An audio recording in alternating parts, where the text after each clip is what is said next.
Ikaw. Oo, ikaw sinasabi ko.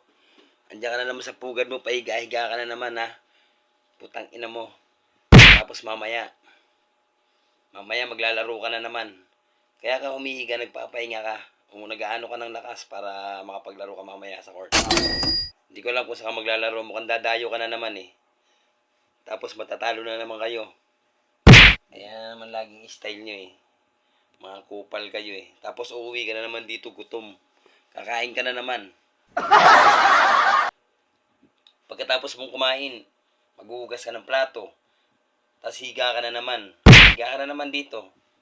Manonood ka ng kung ano-ano. Facebook ka, magti-TikTok, mag-YouTube. Ayun ginagawa mo dito eh. Tapos minsan naiisipan mo, bigla ka nalang iinit yung katawan mo. Maglululo ka. Ang ina mo ka eh. Maglululo ka tapos pagkalulo mo, tutulog ka. Makatulog ka eh.